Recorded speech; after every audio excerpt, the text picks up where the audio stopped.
Bonjour, bonjour. Comment garder le moral ou le retrouver? Aujourd'hui, c'est facile d'avoir le moral dans les chaussettes, hein. Il suffit juste d'allumer la télévision, la radio ou de discuter avec certaines personnes. Et là, ton moral, dans les chaussettes. L'actualité, en fait, c'est l'actualité, non la télévision en elle-même qui est déprimante. Donc, dans un premier temps, si tu ne veux pas voir ton moral s'effondrer, commence par prendre de la distance avec les médias.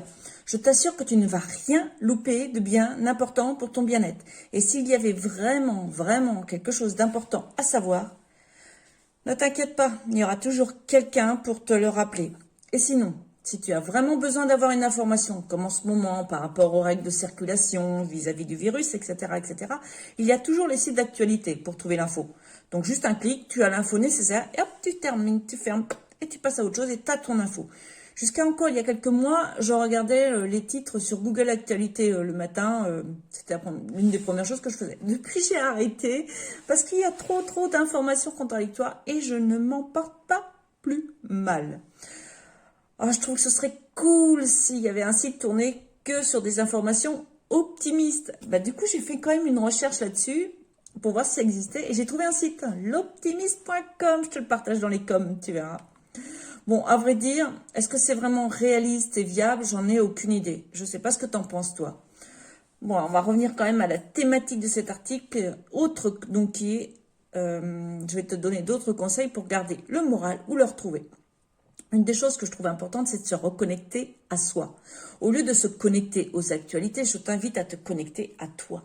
Par exemple, à te mettre à la méditation. Je trouve que l'application intitulée Petit Bambou, je ne sais pas si tu en as déjà entendu parler, mais sinon je t'invite à aller voir. Elle est très bien pour débuter la méditation. Surtout la méditation en pleine conscience. En plus, elles sont menées par Christophe André, qui est un pionnier dans ce domaine. À défaut de vouloir t'initier à la méditation, je t'invite à écouter de la musique, les yeux fermés, juste toi, tout seul. Et pourquoi pas réaliser un automassage? Pareil, je te mets le lien de l'application Petit Bambou dans les coms et donc un lien pour faire une recherche sur Internet sur l'automassage. C'est très bien. Autre conseil que je peux te donner, ce serait d'analyser ta vie et voir ce que tu pourrais changer. Cherche une mauvaise habitude que tu as et réfléchis à quelle autre habitude bénéfique tu pourrais la remplacer.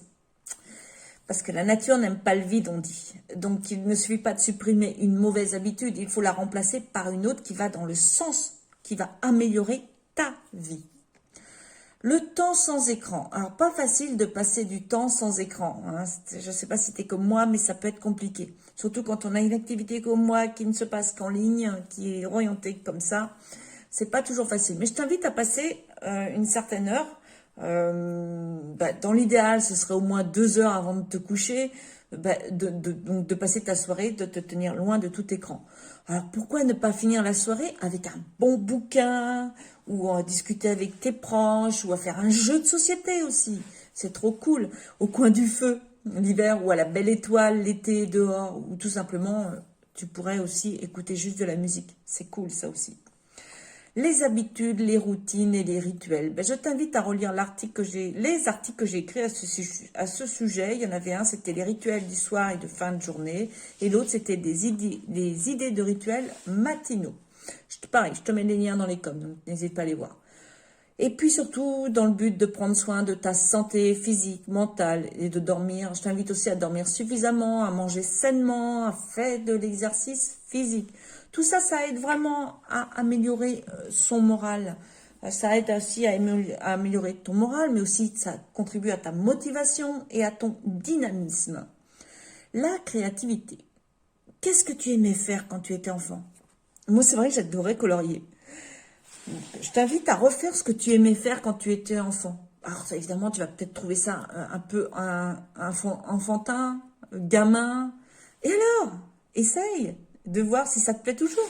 Qu'est-ce que ça te coûte d'essayer? Il existe aussi plein de façons d'exprimer sa créativité. Tu n'as que l'embarras du choix entre la cuisine, la couture, le coloriage, les travaux manuels, Et si tu ne sais vraiment pas quoi faire, je t'invite à prendre rendez-vous avec moi pour en discuter. Je suis sûre qu'on va trouver quelque chose. Alors, autre conseil que je peux te donner pour remonter ton moral, la gratitude. Se concentrer sur le positif, remercier toutes les bonnes choses du quotidien, voir ce qu'on voit, la vue, l'odorat, sentir, manger ce qu'on aime, le fait qu'on puisse manger ce qu'on aime, ne pas avoir froid, avoir des vêtements, la nature, les animaux qui nous entourent, les proches. Le fait d'être en bonne santé, de marcher, de pouvoir se déplacer d'un point A à un point B, de pouvoir communiquer avec des personnes qui peuvent être très loin de nous physiquement, etc., etc.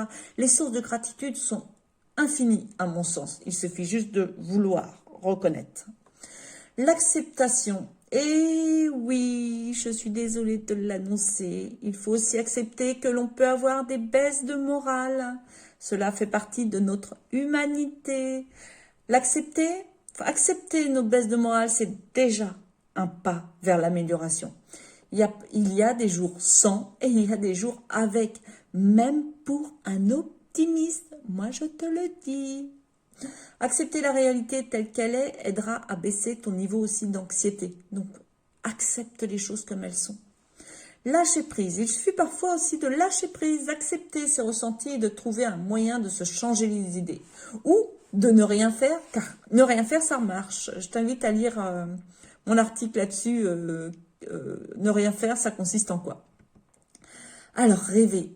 Alors, un autre conseil que je peux te donner, c'est de rêver. Rêve à ta vie idéale. Décris-la, vis-la en rêve, visualise-la, comme si tu vivais cette vie idéale. Ressens-la au plus profond de toi, vois les émotions que tu peux dégager dans ce moment-là. On dit que le cerveau ne fait pas la différence entre la réalité et ce que tu penses vraiment.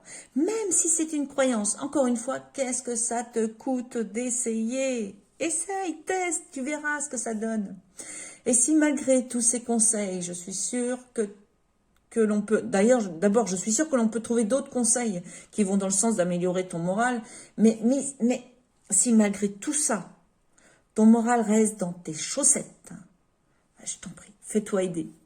Contacte un professionnel. Il en existe plein sur la place. Il y a plein de... Trouve le bon professionnel qui puisse t'écouter. Et puis... mais surtout, ne reste pas dans cet état-là. Fais quelque chose. Je t'invite vraiment à faire quelque chose. Là-dessus, je te souhaite une très très belle journée, d'avoir le moral au beau fixe. Je te dis à plus tard, plein de bonnes choses à toi. Et puis surtout, n'oublie pas de t'inscrire à ma newsletter pour participer au tirage au sort du mois prochain. Allez, bye bye, à la prochaine.